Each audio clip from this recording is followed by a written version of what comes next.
3 invités avec nous chaque soir pour décrypter les mouvements de la planète marché. Pierre-Olivier Beffy est à nos côtés, chef économiste et gérant chez Boussard et Gavaudan. Vous êtes également fondateur de l'association L'Éco-Avenir. Bonsoir Pierre-Olivier. Bonsoir Grégoire. Enguerrand Artaz nous accompagne également, gérant et stratégiste à la financière de l'Échiquier. Bonsoir Enguerrand. Bonsoir Grégoire. Et Frédéric Rosier est également à nos côtés, co-responsable de la gestion de portefeuille chez Mirabeau. Bonsoir Frédéric. Bonsoir Grégoire. Merci d'être là. Messieurs, Frédéric, on est à la frontière de la gestion de portefeuille et de la géopolitique.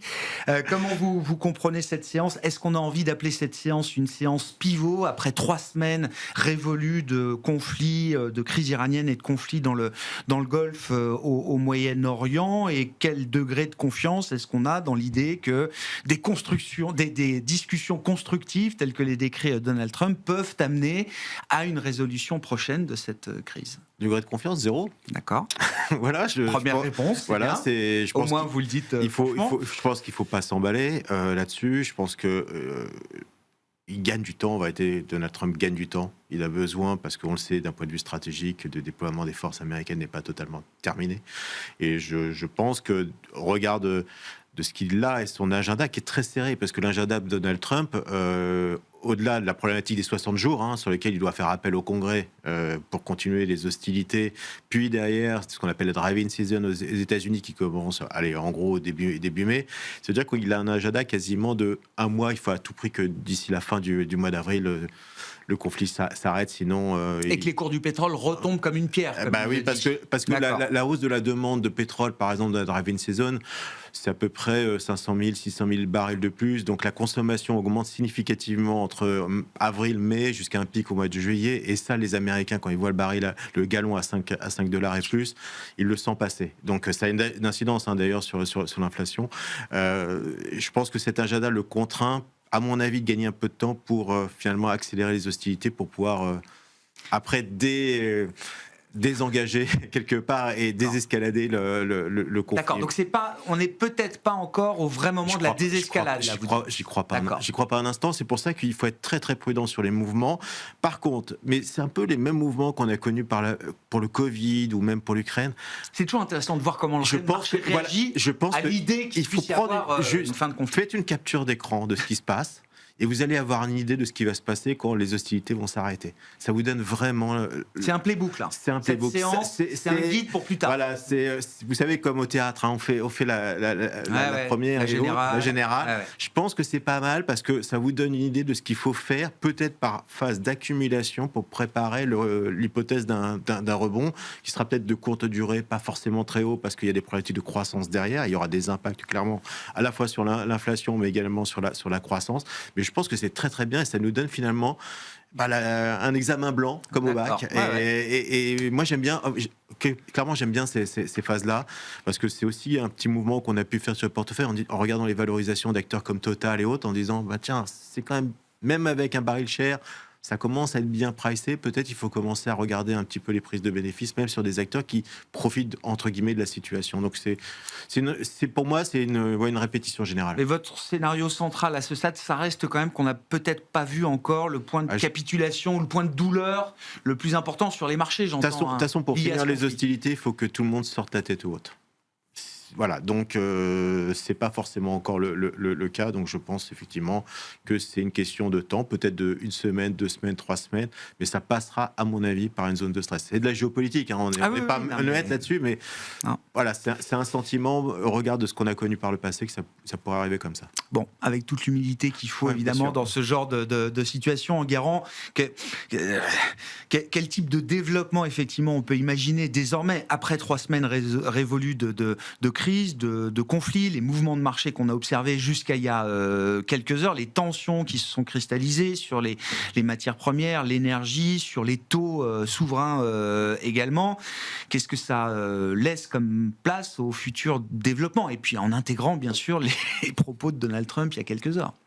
Comme vous avez dit juste avant, la confiance qu'on peut avoir sur le fait que ces propos soient totalement vrais ou que les propos iraniens en réponse soient totalement vrais aussi, elle est proche de 0. Donc évidemment qu'on ne peut pas baser une stratégie là-dessus. En plus, on n'a pas parlé du 3e acteur qui est Israël et qui a été très clair en disant que pour eux, ils ne voyaient pas du tout de résolution du conflit à court terme.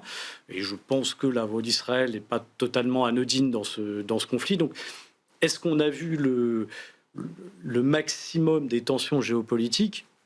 Peut-être, l'avenir nous le dira, mais en être confiant aujourd'hui, c'est relativement compliqué. Et je rajouterai un élément, c'est qu'effectivement, Trump a un agenda assez serré en termes de temps, mais il y a un agenda encore plus serré qui est celui de la production de pétrole notamment. Parce que si on a une fermeture d'Ormuz à ces niveaux-là qui perdure encore une semaine, 10 jours, le risque, c'est d'avoir des capacités de stockage dans tout le Moyen-Orient, peut-être Iran excepté, qui sont complètement pleines, saturées. Et à partir de là, si on ne peut plus stocker ni couler la production, la conséquence logique, c'est de baisser la production. Et ça, c'est beaucoup plus embêtant parce qu'il y a un effet d'entraînement potentiel qui est important. Le temps de remise en route est important. Et plus on arrête de production, plus le temps de remise à niveau de la production, l'inertie supplémentaire. Est important. Ça crée de l'inertie. Et donc là, d'un choc simplement haussier sur les prix de l'énergie, on peut avoir un choc simplement d'activité en plus qui se joint à ça. Et ça, c'est potentiellement beaucoup plus embêtant. Et je pense que le timing sur ça est plus court que même le timing de Trump, qui est déjà très serré. Donc, c'est pour ça que je pense qu'il va se passer dans la semaine est assez crucial. Est-ce qu'aujourd'hui, c'est une séance pivot ? Je ne sais pas. Mais en tout cas, je pense que la semaine sera une semaine pivot. Parce que soit on aura davantage de développement dans la lignée des propos de Trump aujourd'hui et il y a un début de désescalade qui suffira sûrement au marché dans un premier temps, soit tout ça va s'inverser et on a le risque à un moment donné que ce qui se dégrade progressivement vienne à se dégrader beaucoup plus vite après, que ce ne soit pas du tout linéaire dans la dégradation, notamment même dans la hausse des prix du pétrole. Et donc, à partir de là, on passe d'un choc qui est économiquement désagréable, qui aura des conséquences, mais qui, je pense, en termes macro-global, est plus ou moins absorbable par l'économie mondiale, à un choc qui ne le sera pas. Voilà, c'est ça. On peut passer d'un choc qui est vu comme un choc inflationniste à un vrai choc sur l'activité derrière, c'est ça. Déjà, je pense qu'aujourd'hui, il y aura des conséquences sur l'activité, mais qui, encore une fois, vu l'environnement économique qu'on avait avant, seront plus, pour ça je dis plus ou moins absorbable, parce qu'il y a peut-être des industries qui en souffriront un peu plus. Tout ne sera pas réglé quand même à la sortie de ce conflit, même si tout s'arrêtait demain. Par contre, ça reste quelque chose d'absorbable. Si on arrive à un moment à une cassure sur la production, notamment de pétrole, et qu'on a un effet d'emballement sur les prix, d'emballement sur la baisse de la production, je ne suis pas sûr que le choc là soit absorbable par l'économie mondiale. On perd quoi 15-16 millions de barils jour, c'est ça, avec l'impraticabilité d'Ormuz, c'est une des estimations que j'ai vues. En intégrant sur un marché qui s'équilibre autour de 100 millions, la conso est à 103, 104 millions de barils jour et la production est à peu près au même niveau, c'est ça. Donc on est vraiment en flux tendu, on va dire, sur ces marchés du pétrole. Tout à fait. Il n'y a pas... alors il y a les réserves stratégiques, il y a des choses qui peuvent permettre d'ajuster, qui justement me font dire que si, entre guillemets, ça s'arrêtait demain, même si c'est désagréable, c'est absorbable parce qu'on a des choses qui peuvent faire un peu tampon. Voilà, le temps que ça se règle, même si ça ne réglerait pas tout. Si ça continue trop au-delà, je pense, d'une semaine, 10 jours, c'est pas sûr que ces buffers suffisent, même en cas de résolution. Puis on voit déjà des pays comme la Chine qui ont beaucoup de stocks, qui préfèrent les garder pour eux plutôt que de les mettre sur le marché aujourd'hui. Bon, est-ce que c'est un nouveau taco du coup dans dans la sémantique des marchés désormais, puisque c'est un vocable qui est utilisé régulièrement, Trump always chickens out. Est-ce qu'on en est là à nouveau, Pierre-Olivier ? Peut-être, mais moi je suis un peu d'accord avec le premier commentaire sur le fait qu'il gagne du temps. Voilà. Après, moi, je regarde les choses de manière très simple. Je pense que la guerre, je ne suis pas assez bien placé pour être dans la tête de Trump, savoir quand est-ce qu'il va arrêter, est-ce que c'est sérieux, pas sérieux. Je pense que l'essentiel, d'un point de vue marché, pour moi, c'est ce qui se passe sur le pétrole et tous les dérivés pétroliers, les fertilisants, tout ce qui est exporté via cette région aussi du Moyen-Orient, qui peut être assez critique pour certains secteurs. Voilà, donc c'est ça qu'il faut regarder. Donc aujourd'hui, Trump annonce qu'il est en train de discuter, mais enfin, dans les faits, Hormuz n'est pas ouvert. Voilà, donc ça veut dire que quelque part, les problèmes restent. Et sur le pétrole... Pour le marché, c'est ce qui compte. Je le dis de manière un peu directe. Mais le marché aujourd'hui, par exemple... Il y a la guerre d'Iran et la guerre du Détroit. Voilà, donc aujourd'hui, il a une bonne nouvelle. Donc il se dit, évidemment, il y a tellement de gens qui sont très pessimistes aujourd'hui. Ils disent, oh là là, c'est peut-être la fin du monde, etc. Bon, on a des phénomènes de réaction à court terme des marchés. Mais je pense que c'est quand même assez important de se dire que déjà, le marché, price, même encore là, avec le reflux du prix du pétrole, un baril à $80 en fin d'année quand même. Oui. Donc il y a des effets qui sont quand même durables. Si on s'aperçoit c'est $20 de plus que ce qu'on avait en début d'année. Dans la courbe, là, effectivement. Si la guerre s'arrête même cette semaine, mais qu'on s'aperçoit que finalement il y a beaucoup plus de dégâts qu'on pensait, que ça sera plus compliqué de ramener le pétrole sur le marché, etc. On va passer à 100. À 100, on change un peu de régime. On passe d'un choc de guerre à un choc d'inflation, ce qui n'était pas du tout le scénario du marché au départ. D'ailleurs, moi-même, je m'étais dit au T2, ça va devenir quand même un peu compliqué les marchés parce qu'on aura peut-être un pic de croissance parce qu'on avait beaucoup front-loadé les stimulus budgétaires. Bon, finalement, je me suis trompé, on s'est tapé un choc d'inflation. Donc, ça m'a repris à contre-pied. Mais c'est ça, je pense que l'enjeu du marché, c'est savoir aussi, après, au-delà du tactique de très court terme, où je pense que c'est très difficile de naviguer. Regardez les mouvements qu'on a. On a des mouvements de 5% intraday sur les marchés actions. L'or aujourd'hui, c'est 10% intraday. Je veux dire, moi, je veux bien essayer d'acheter les creux et de vendre au top, mais je peux vous dire que j'arrive jamais à ce rythme-là, quoi. Et puis là, c'est trop violent à soutenir ce type de volatilité. Donc, je pense qu'il faut commencer à regarder un peu au-delà. Et le problème, c'est qu'avec cette volatilité très forte, on est un peu le nez sur le guidon. Allons-y alors, ça qui est compliqué. Sans spéculer sur la durée du conflit. Encore une fois, on entre dans la 4e semaine déjà, Pierre-Olivier. Partons de ce que nous disent effectivement les futurs sur le pétrole. Si on est à $80 au lieu d'être à 60 cette année, ou à 100 peut-être, qu'est-ce que ça change ? Pour moi, alors, ça change plusieurs choses. Par exemple, typiquement... on parlait de la BCE juste avant entre nous, mais le scénario des marchés en début d'année, c'était de dire, bon, les banques centrales ont fait le boulot, par exemple la BCE, certaines sont un peu en retard, peut-être comme la Fed, mais enfin bon, la prochaine direction, ça va être une baisse. C'est très compliqué d'enlever les baisses dans le marché de baisse des taux des banques centrales. Bon, maintenant, le problème, c'est qu'on va avoir une inflation en zone euro entre 2,6 et 3. Ça dépend comment vous calibrez le choc. Pareil, on va monter dans tous les pays développés. Donc, on peut se dire aujourd'hui, il y a trop de hausses pricées, parce que c'est vrai que... Mais bon, ça va être peut-être dur de les dépricer aussi, complètement. Parce que le marché va se dire, tant que je ne sais pas exactement... Une inflation qui peut s'installer. On parle beaucoup, et qui peut atteindre le cœur... le sous-jacent de l'inflation. En tout cas, le risque, il est posé de ce côté. Peut-être que la Banque centrale européenne ne fera plus rien pendant 2 ans. Mais par rapport au pricing de marché, ça peut être plus compliqué aujourd'hui, par exemple, de se dire, par exemple, dès demain, mettons qu'on a une résolution de conflit, la BCE elle va baisser de 25 à la fin de l'année, de 50 l'année prochaine, ce qui était ce qu'on avait au début de l'année. Ça va être très compliqué. Donc ça a dû revenir, par exemple, à ces types d'équilibre. C'est un peu plus compliqué. Moi, à mon avis, l'autre grand facteur que je vois un peu clairement sur ce qui se passe, ça reste un choc énergétique. Bon, par exemple, pour les États-Unis, c'est un pays exportateur d'énergie. Nous, en Europe, on est importateur d'inflation. Les pays, pas mal de pays émergents, notamment d'Asie, ils sont plutôt importateurs d'inflation quand l'énergie monte. Donc, on avait commencé une année avec une surperformance des émergents, de l'Europe, etc. Bon, aujourd'hui, on se dit, est-ce que l'économie américaine, c'est pas plus solide dans un contexte où durablement malgré le pétrole est un peu plus élevé qu'on pouvait déjà déceler dans cette économie américaine avant la crise iranienne. Oui, mais il y en a d'autres dans les autres pays. En relatif, elle retrouve peut-être une forme de résilience Donc, je par rapport aux autres zones. Ça veut dire que les US vont surperformer. Mais en tout cas, la thématique de dire que l'Europe ou les émergents vont faire beaucoup mieux que les US aujourd'hui, je suis plus sûr du tout. Est-ce que c'est un contre-pied général et plus qu'un contre-pied ? Est-ce que c'est un changement un peu structurel de régime là pour l'année 2026 par rapport à ce qu'on anticipait? On a fait le même mouvement, c'est-à-dire qu'on a clairement coupé l'Europe et clairement coupé l'émergent, que ce soit de la dette émergente et les actions émergentes. Pourquoi ? Parce que les scénarios ont changé les pour ces deux zones. Les scénarios ont totalement changé, parce que c'est vrai qu'on peut estimer qu'à $10 de hausse du baril, c'est à peu près 0,2 de croissance qui s'évapore. Donc là, on est à $40. Donc, d'ailleurs, la BCE a fait cet ajustement.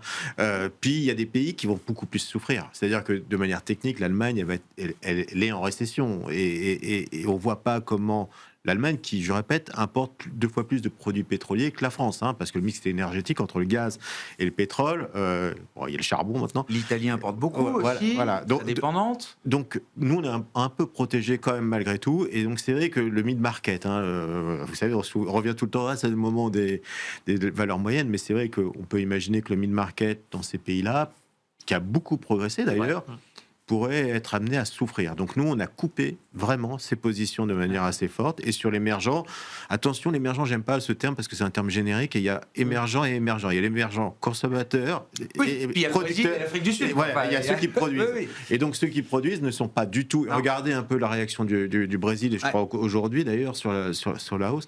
C'est des pays qui enregistrent pas tout à fait de la même manière. Donc voilà. Donc là, sur l'émergent, on va dire classique, industriel et autres, il est évident que ça aura un impact. Donc on a réduit ses expositions quasiment de moitié de ce qu'on avait avant le 28 février. Effectivement, donc c'est quand même un renversement de situation pour le problème, c'est que ça peut durer malgré tout, même après une accalmie sur les hostilités, on peut avoir cette inflation qui reste un peu latente comme ça, qui empêche finalement une dynamique de croissance dans les pays européens. Donc voilà, je pense qu'on restera majoritairement aux États-Unis. Ouais. Sur le pricing de marché, alors là aussi, dans l'idée du contre-pied ou du renversement général, on l'évoquait avec Pierre-Olivier, l'idée qu'on passe de quelques baisses de taux attendues à la Fed à un possible mouvement à la hausse. Je ne parle même pas de la Banque Centrale Européenne. Alors là, c'est vrai qu'on avait arrêté de pricer une baisse de taux. Beaucoup de prévisionnistes avaient un peu capitulé sur l'idée que la BCE puisse en faire une petite dernière pour la route. Donc le débat était déjà plus ouvert. Mais là, vous me disiez juste avant l'émission, le marché peut anticiper jusqu'à plus de 3 hausses de taux cette année de la part de la Banque Centrale Européenne. Ce matin, avant le tweet de Trump. Ça impliquerait une résilience de la croissance dans un choc inflationniste qui paraît presque, je sais pas, fantasmatique, quoi. C'est pour ça que ce pricing me semble quand même assez incohérent. Parce que quand on regarde même les scénarios qu'a fourni la BCE à l'occasion de sa dernière réunion, je crois que dans le scénario sévère, on tombe à 0,4 de croissance, quelque chose comme ça, avec une inflation headline autour de 3,6 c'est ça, 3,6 ou un peu plus. C'est ce que j'ai en tête, oui. Alors, 3,6 en headline, si tout se transmet pas au corps, déjà. Est-ce que ça nécessite beaucoup de hausses de taux ? C'est pas sûr. Éventuellement une, mais avec 0,4 de croissance. Alors oui, pas oublier que la BCE, contrairement à la Fed, a un focus plus particulier sur la stabilité des prix que sur la croissance. Mais ça semble quand même difficile d'imaginer qu'on fasse 4 hausses de taux de la BCE avec une prévision de croissance entre, on va dire, 0,6 et 0,4. Parce que déjà, dans ce cas-là, en fait, le 0,4, il ne tient plus. C'est moins 1 de croissance qu'on aura.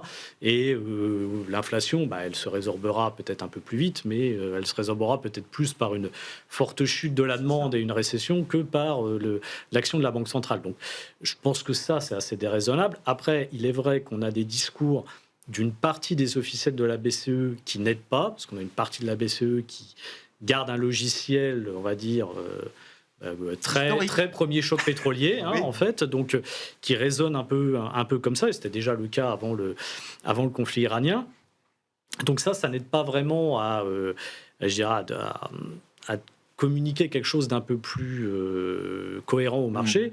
Et puis, il ne faut pas oublier non plus que la BCE a déjà fait des erreurs dans ce type de contexte, que ce soit en 2008 ou en 2011. Donc, tout reste possible avec la BCE, mais malgré tout, 4 hausses de taux, c'est d'ici la fin de l'année, parce que quand on regardait les futurs sur Euribor ce matin, en fait, on priceait quasiment 4 hausses d'ici la fin de l'année et déjà une détente en 2027. C'est un dérapage des anticipations d'inflation dans les marchés qui peuvent justifier ce pricing aujourd'hui. Est-ce que des 5 ans dans 5 ans, est-ce que ça s'envole au point qu'il y a un vrai risque urgent de désancrage des anticipations ? Pas tellement. Donc en fait, c'est ça qui me semble quand même assez exagéré, même quand on prend la variation, si on prend le 2 ans européen, ça a gagné à peu près 75-80 points de base. On intègre déjà quasiment 3 hausses, finalement, par rapport à la situation d'avant.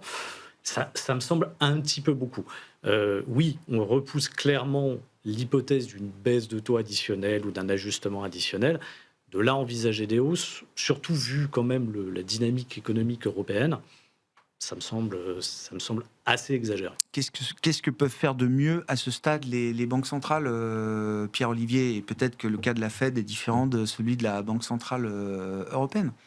Oui, je pense déjà qu'il y avait plus de désinflation incrustée en Europe, ça c'est sûr, au départ, avant même qu'on ait ce choc. Voilà. Moi, je partage la vision d'Enguerrand à long terme, mais c'est une question de timing aussi. Je pense que le marché, il peut traiter qu'un problème à la fois. Il ne va pas traiter en même temps la récession avec le fait qu'on va baisser les taux et l'inflation avec le fait qu'on a un choc d'offres qui s'ajoute à un choc de demande aussi. On avait du stimulus en Europe, il ne faut pas l'oublier. On avait un stimulus au niveau mondial. Oui. Donc je pense que le marché est assez séquentiel. Pas dans les proportions de ce qu'on avait en 2022 encore, Pierre-Olivier. Non, mais je dirais que... Enfin, il y a quand même un peu de ressemblance avec le Covid, même si le Covid, c'était beaucoup sur... Enfin, l'énergie, il n'y a pas eu trop de problèmes, mais c'était davantage sur les biens. Et on est quand même sur un choc qui nous dit, voilà, le pétrole, il n'est plus là. Ouais. Alors, pour vous, en tout cas, pour l'instant. Voilà, il est toujours là, il y en a encore beaucoup, il y a des stocks, etc. Mais en tout cas, c'est plutôt du côté de l'offre que ça se fait. C'est pour ça que j'en parle comme ça. Donc, après, on peut se dire qu'un choc d'offre temporaire, une banque centrale ne doit pas réagir à ça. Voilà. Après, à quel point il est temporaire ? Moi, j'en sais rien. Alors, les banques centrales ne le savent pas encore. Voilà. Il y a un vrai risque de diffusion de cette inflation, de cette hausse des prix, de ce choc de prix énergétique à des composantes de l'inflation sous-jacente. Est-ce qu'il y a un vrai risque encore de second tour sur les salaires ? Je crois que la BCE a publié son wage tracker aujourd'hui. Alors, on n'est plus dans les envolées, évidemment, post-Covid, mais on est encore sur des rythmes à plus de 2,5%, je crois, sur les derniers trimestres prévus pour cette année 2026. Est-ce qu'il y a ce risque de boucle encore qui existe ? L'emploi, le marché du travail, bon, même s'il est un peu, j'allais dire qu'il est un peu frictionnel par certains côtés, parce que je le trouve assez atone en termes de flux. Ouais. Mais enfin bon, on n'est quand même pas des taux de chômage hyper élevés de partout. Hein. Je veux dire, il est plutôt bas le taux de chômage dans tous les pays développés notamment. Donc, non, mais moi je pense qu'à $80, c'est pas un problème à gérer pour les banques centrales. À $100, durablement d'ici la fin de l'année, bon, bah là on a un changement de régime qu'il faut quand même adresser. À 120, ça devient très compliqué. Voilà. Donc après, bon là encore une fois, on est très pris par le court terme, en se disant on voit la price action du jour, on voit le tweet du jour. Donc évidemment, tous les jours, on se dit ah là, il faut peut-être que j'aille dans l'autre sens maintenant. Mais je pense que le marché va rentrer là dans une période de digestion. Alors moi, je le vois par exemple sur l'or. Enfin, on en a beaucoup parlé. C'est un des sujets que j'aime beaucoup. Mais je pense que l'or, si on y réfléchit à long terme, avec ce qui s'est passé en Iran, etc., il n'y a aucune raison que la grande thématique est de dire que les banques centrales, les pays veulent avoir un étalon différent que le dollar parce qu'on voit que ça pose des problèmes, change en fait. Elle s'est même renforcée. Mais à court terme, si vous avez c'est toujours pareil, les bijoux de famille, on les vend au moment où on en a besoin. Donc, si vous avez la Banque centrale turque qui vend de l'or pour défendre sa monnaie, la Pologne l'a évoqué, finalement, elle dit non, on ne va pas le faire. Apparemment, il y a des petites banques centrales en Asie qui en ont profité pour vendre un peu ces temps-ci. Bon, voilà, c'est des gros montants qui passent. Et en attendant, il faut absorber la volatilité. Et une fois qu'on a cassé un peu le marché, on a eu des bull market sur l'or, on corrige de 30 à 50%. Voilà, là, on a fait 30%, donc au point bas de ce matin. Donc, voilà, ça ne veut pas dire que le marché est complètement cassé, mais ça veut dire quand même qu'il va falloir du temps avant qu'on répare le marché. Là, il va se chercher pour trouver un prix d'équilibre, et c'est pas qu'en plus comme les actions. Là, il va falloir aller tâter le point où il va commencer à se stabiliser, puis à un moment, ça va commencer à repartir. Mais moi, je pense que là, pendant 6 à 9 mois, alors ça va être compliqué. Ça ne veut pas dire qu'à la fin de l'année, on ne se retournera pas à 5006. Mais ça ne va pas se faire en ligne droite tout de suite. Il ne faut pas se dire là, il va y avoir un V-shape et on va repartir direct. Je crois que la dernière fois que vous êtes venu, c'était après le crack sur les précieux fin janvier, là. Vous teniez déjà ce discours. L'idée qu'on sortait d'une phase un peu facile, entre guillemets, de trade sur l'or et que les choses pouvaient continuer, mais de manière peut-être moins linéaire et avec moins d'intensité peut-être aussi. Ah oui, d'ailleurs, je me rappelle, on avait reparlé du fameux après 5004, 5005, sans doute vendre avant le 5006, on va dire. C'est comme ça s'il y avait un bon rebond. Mais parce que aussi, c'est des pauses, encore une fois, très difficiles à court terme à tenir. Voilà. Et la volatilité fait que pour un certain nombre d'acteurs de marché, on ne peut pas garder un actif aussi volatile. Exactement. Quand bien même les fondamentaux de la thèse restent si valables. Si vous êtes long only, que vous pouvez, et que vous n'avez pas, par exemple, de contraintes de rentabilité à 5 ans, bon, ce n'est pas un problème de tenir les pauses. Bon, comme par moi, dans un hedge fund, dans la journée, si ça bouge trop, je suis obligé de réduire mes positions. Enfin, c'est devenu un actif très volatile. Il faut être discipliné sur le process. Voilà. Mais bon, tous les actifs sont un peu maintenant dans ce cadre-là. Regardez les taux, combien il y en a qui... Enfin, je veux dire, il y avait de quoi un peu perdre sa chemise pour être poli, parce que ça a été violent, le changement de pricing. Bon, les actions en relatif... Je trouve que ça a baissé, c'était pas si... Finalement, ça n'a pas été trop violent, mais on a quand même un peu de volatilité qui a monté. Et peut-être les actifs que je trouve ont été les plus stables, c'est l'échange. Je trouve que sur l'euro-dollar, ça n'a pas été trop méchant. Bouge quasiment pas. Ouais, il en parlait pour le Brésil aussi. Il y a beaucoup de changes comme ça. Même les devises asiatiques, finalement, malgré l'ampleur du choc qu'on a eu, je trouve que les changes se sont bien comportés. La baisse du dollar l'an dernier a gelé un peu quand même la situation sur les devises. Bon, en effet, la dédollarisation, c'est pas ça quand même. Parce là, c'est le debasement trade a un petit coup dans l'aile. Voilà, donc je pense qu'il va falloir se calmer un peu sur ces idées-là parce que je pense que c'est un énorme fantasme. pas tout de suite. Je veux dire, on voit bien que... Ce conflit nous le rappelle ? Nous le rappelle, le dollar reste quand même la monnaie de référence quand ça s'agite. Voilà, c'est comme ça reste d'être durable. Et puis sur l'or, oui, il y a eu des mouvements clairement de vente parce que j'imagine pas que le Qatar, l'Arabie Saoudite se mettent à acheter de l'or au moment où ils doivent repenser quand même leurs infrastructures et autres. Il y a des dépenses relativement importantes. C'était monté dans les réserves de change sur des niveaux relativement élevés, parce que les réserves de change en termes de dollars vont venir à quasiment 20 ans de mémoire. Donc on avait quand même bien restocké sur l'or au niveau des banques centrales. Et la question, honnêtement, que je me pose, lorsqu'on a touché les 5005, est-ce qu'on n'a pas trouvé ce point d'équilibre au niveau de l'équilibre des banques centrales en termes de réserves de change? Est-ce que toutes n'avaient pas fait finalement ce qu'il y avait à faire? Parce qu'une fois que vous ne roulez pas votre dette américaine, vous réinvestissez pas dans les bons du Trésor, vous avez fait le job. Donc, vendre du dollar pour acheter de l'or, puisque c'était ça le paradigme qu'on avait, je pense qu'il a été quand même abîmé. Il a été fait. Oui, ça a été fait, d'accord. Et je suis pas sûr qu'on ait encore ce moteur intensité. Donc oui, à revenir à 5005, oui.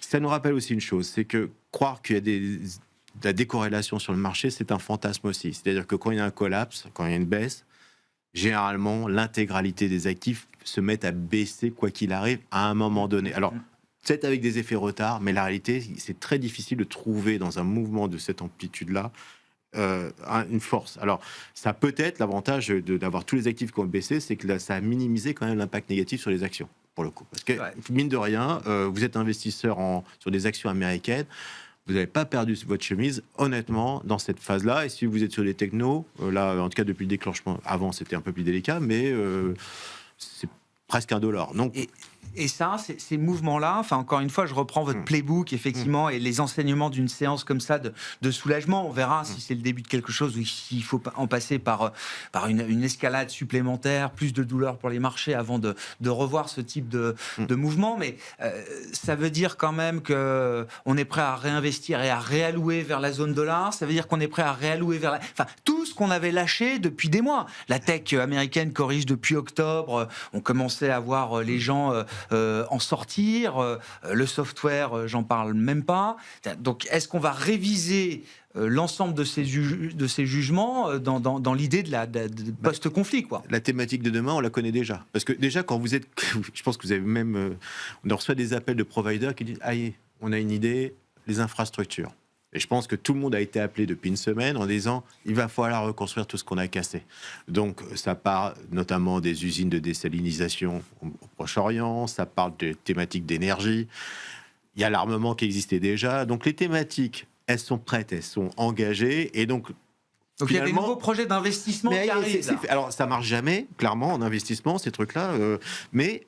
Clairement, la thématique sur laquelle on va énormément se focaliser, c'est comment on va reconstruire les stockages, les raffineries au Moyen-Orient, construire des pipelines oléoducs demain, construire les centrales énergétiques parce qu'il va falloir gagner notre indépendance. Donc tout ça, c'est déjà packagé. Donc aujourd'hui, il y a les providers, donc les grands providers d'ETF qui sont là, le doigt sur la gâchette en disant on y va. Voilà. Donc on a déjà la thématique. C'est pour ça que vous allez revoir, à mon avis, j'ai pas regardé la séance aujourd'hui, là sur la fin de séance, mais des Schneider, des choses comme ça, des grands providers d'énergie ou des solutions d'efficience énergétique qui vont se mettre à remonter. Aux États-Unis, ça va être le cas notamment sur les centrales nucléaires et ainsi de suite. Donc la thématique, donc après le CAPEX, c'est le CAPEX infra énergie à fond. À fond. Ça, c'est écrit. Voilà, tout le monde va vouloir gagner son indépendance. Un petit rappel juste, je vais finir avec ça. Mais aux États-Unis, quand il y a eu l'histoire, notamment la fin du WTI, c'est-à-dire qu'on a vu que la décroissance de la production énergétique,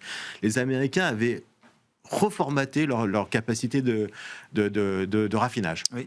Totalement. Pourquoi ? Parce qu'ils estimaient que l'avenir, c'était plutôt du pétrole lourd, donc c'est ce qu'on appelle des API relativement faibles, pour reformater. C'est pour ça qu'ils sont incapables de raffiner, notamment le gaz de schiste aujourd'hui, parce qu'il est trop léger. Donc, à chaque fois que vous avez une crise majeure, ou des effets comme ça, il y a un reset derrière sur notre mix énergétique, comme on a eu le nucléaire après les problématiques qu'on a connues en 73-79. on a ce reset qui est opéré. Donc là, on est en train de le mettre en place et ça va, à mon avis, partir relativement fort dès la fin des hostilités. Bon, avec un enjeu d'autant plus important pour une zone comme l'Europe, qui importe quand même majoritairement de l'énergie et de l'énergie fossile encore aujourd'hui, avec des degrés différents d'un pays à l'autre en guérant. Mais c'est vrai que on est en plein. Une des grandes thématiques de marché, ça reste celle de la souveraineté, avec la dimension européenne notamment. On a beaucoup parlé de la défense, du plan allemand, de dépenses d'infrastructures de défense. Cette crise, elle révèle à nouveau aussi toutes les fragilités énergétiques qui perdurent, y compris après la crise ukrainienne, qui n'a pas encore permis de complètement pivoter vers un modèle indépendant, ou en tout cas suffisamment indépendant pour être à l'abri de ce genre de choc. Oui, après, il faut être réaliste. Est-ce qu'un modèle 100% indépendant aujourd'hui est possible?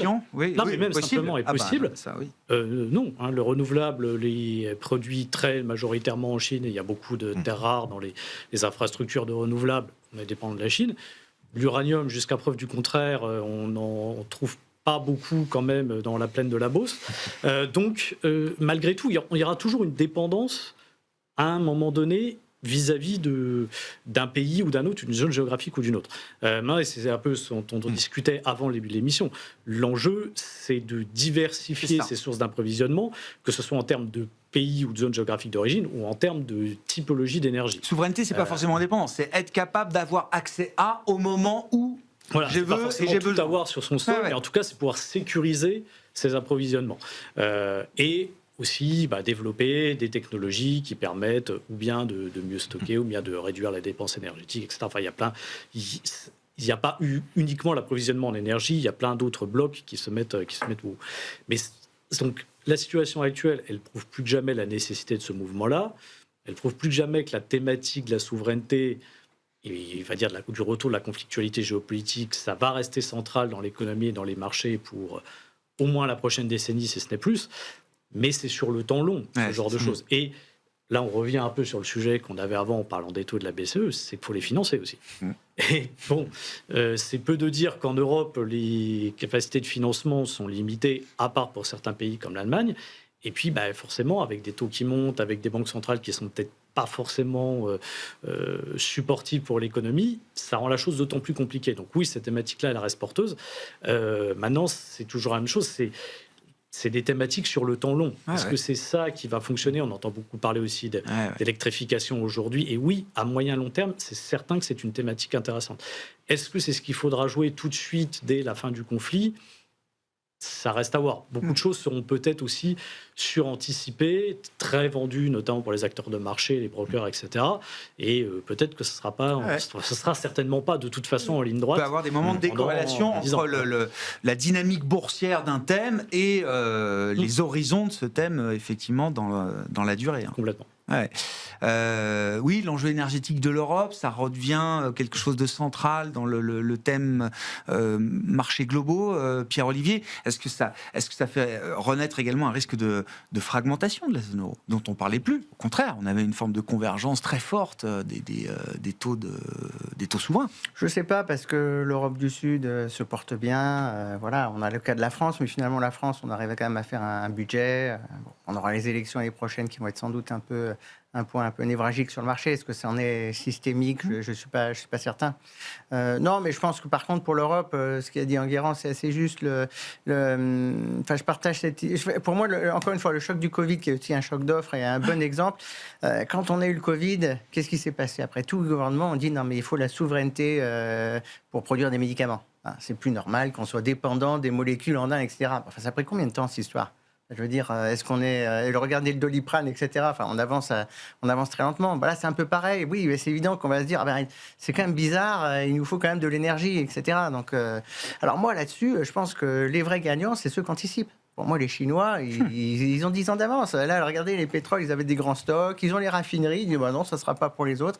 Donc, typiquement, par exemple, l'Allemagne, ils ont eu le choc énergétique avec l'Ukraine. Là, ils vont s'appeler le choc 2.0 encore, avec des Chinois ultra compétitifs qui vont payer l'énergie pas cher. Et nous, on va être encore en train de se dire, alors qu'est-ce qu'on va faire, etc. Il faut investir sur 10 ans. C'est quand même lent. Donc, ça, pour moi, c'est un petit sujet, entre guillemets, d'inquiétude entre la réalité de ce qui va être annoncé changer et comment ça va être mis dans les marchés. Le capital politique nécessaire, le temps de décision, enfin, etc. Voilà. Tout ça, Et pour aller plus loin, alors moi j'ai une petite contradiction par rapport à ce que tu as dit tout à l'heure, mais moi je pense que le débasement, c'est hyper d'actualité. Parce que, alors, il ne faut pas voir le débasement comme un débasement du dollar, mais c'est un débasement de toutes les monnaies. Et là, on a eu le premier choc de débasement qui était les banques centrales voulaient acheter parce qu'elles se disaient maintenant je suis plus certain que mon actif libellé en dollars soit un vrai actif. On peut me le prendre du jour au lendemain. Oui. Et ça, je pense qu'en effet, une grosse partie de cette thématique-là est un peu derrière nous. Ça va continuer en flux, mais est-ce qu'on va avoir des flux suffisants pour pousser le débasement plus loin? Je ne sais pas. Mais par contre, il y a quand même une thématique qui va revenir inévitablement pour moi. Encore une fois, je ne sais pas si c'est demain, dans 5 mois, dans 6 ans ou dans un peu plus loin, mais c'est quand même le débasement par rapport aux dettes publiques. Il y a des dettes publiques de partout, tout ça, il va falloir le financer. Donc, il y a un moment, il va falloir faire du QI, traficoter les taux réels. Enfin, on sent qu'il y a quelque chose qui nous attend pour rendre les choses socialement acceptables parce que les coûts financiers sont énormes, les besoins d'infrastructure sont énormes et de l'autre côté, de toute façon, on est déjà très endetté. Ouais. Voilà. Donc, et d'ailleurs, je pense qu'une des grosses erreurs de Trump sur cette guerre, et qu'on n'analyse pas comme ça d'un point de vue macro, mais c'est le coût de cette guerre aussi. Mais combien ils ont dépensé pour balancer des missiles de haute précision pour essayer de raser le pays? C'est quoi, 12 milliards les 6 premiers jours? Je me rends pas compte. Moi, j'ai pas la notion des chiffres, mais je me dis que ça doit être colossal quand même. C'est un coût pour les finances publiques. Je crois qu'il demande une rallonge de 200 milliards. Il va falloir tout reproduire. Budget de l'armée. Il va falloir tout reproduire. Ah ben oui, puis les stocks de munitions, etc. Enfin, tout ça va coûter évidemment de l'argent. Comme quoi, c'était pas prévu. L'intervention de Trump, clairement, n'était pas prévue. Il y a plusieurs indices qui le montrent. Par exemple, pour parler des réserves stratégiques, ce qui est très étonnant, le pétrole aux États-Unis, les stocks, vous savez, les fameuses, il y a 4 points de réserve, ils étaient qu'à moitié pleins, on va dire. Il y avait 400 millions de barils, alors qu'on peut monter à plus de 700 millions de barils. Donc ça prouve bien que la décision a été prise de manière hâtive, en tout cas par opportunité, et non pas, rien n'a été... Le sujet de l'Iran n'est pas un sujet nouveau, mais sur l'activation... J'entends ce point. Et globalement, même sur la chaîne d'approvisionnement, derrière l'armement, quand on commence à appeler toute la filière et tout ça, clairement, on était de manière active. De toute façon, l'improvisation. Je reviens à ma question d'un peu de départ, mais qu'est-ce qu'on fait là dans ces moments-là? Donc, on a coupé l'Europe, l'Asie, notamment la partie small et mid cap. Est-ce que ça veut dire qu'on a réalloué sur d'autres marchés? On se met cash? Alors, on remonte bien sûr naturellement la zone cash. Tant qu'on est payé pour ça. En plus avec des taux courts qui ont bien remonté. Là. Voilà, donc il faut le faire. Alors, pas n'importe quel cash. Faut faire attention, pas se mettre sur du high yield ou autre, parce que c'est des spreads, ça peut continuer à s'écarter. Mais on garde le cash. Il faut être humble dans des situations comme ça. On ne sait pas jusqu'où ça peut aller, donc on garde le cash et on attend d'y voir un peu plus clair. Alors on est monté grosso modo à 20% de cash dans des portefeuilles. Et puis voilà, on a le temps, on est rémunéré pour ça. Il n'y a aucune raison de se hâter. Jérôme Powell le dit lui-même, we just don't know. Il l'a redit je ne sais combien de fois mercredi soir dernier à l'occasion de sa conférence de presse. Qu'est-ce qu'il y a à faire? Alors oui, du cash, ok. Oui, non, mais nous, on a fait à peu près la même chose. Alors là, où je disais, il y a le risque que ce soit un peu non linéaire. Donc, on a fait la même chose dans les portefeuilles. Dans un premier temps, on a réduit un peu les expositions actions. On a coupé un petit peu les expositions de bêta alternatif, des thématiques qu'on avait, certaines plus que d'autres. Les mid-cap allemandes, notamment, qu'on avait, là, on les a coupées intégralement. Les autres, on a plutôt coupé de moitié en attendant de voir. Et là, on est dans une position un peu d'attente où soit on remet du risque, et peut-être avec d'autres thématiques aussi, soit on coupe beaucoup plus agressivement si la situation ne s'améliore pas rapidement. Pour un fonds qui peut être très flexible, très rapide, très agile, comme un hedge fund, par exemple, Pierre-Olivier, il y a déjà des opportunités, des choses à faire Oui, moi je pense qu'il faut commencer... Je pense qu'il y a 2 points. Le premier, c'est qu'on est tous passés... Alors moi, par exemple, le premier, la semaine dernière, dans une phase où on se dit, bon, là, ça bouge trop, je ne peux pas supporter les changements de prix, il vaut mieux se mettre un peu en dehors du marché et avoir du cash. Voilà. Donc, après, moi, je suis plutôt dans une période là où je me dis, il faut commencer à réengager petit à petit. C'est-à-dire que le problème, c'est que vous ne pouvez pas mettre le même budget de risque qu'avant le choc, parce que là, les volatilités sont tellement grosses, c'est trop dur à tenir. Mais voilà. Mais par contre, si vous avez des thématiques, alors ça, c'est chacun personnel, moi, c'est comme ça que je gère les choses, où on se dit, voilà, sur 3 à 6 mois, on pense que c'est quand même là qu'on va aller. Si on veut dépricer la BCE, on met un petit ticket. Voilà, on commence à aller petit à petit. Donc, on nettoie tout ce dont on n'est pas trop sûr et on se recentre sur les vraies convictions fortes. Exactement. Et on prend le temps de réfléchir. Avec des convictions qu'on peut tenir. Voilà. Merci beaucoup, messieurs. Merci d'avoir été avec nous en ce début de semaine. Pierre-Olivier Béfi, Boussard et Gavaudan, Enguerrand Artaz, la financière de l'échiquier, et Frédéric Rosier, Mirabeau.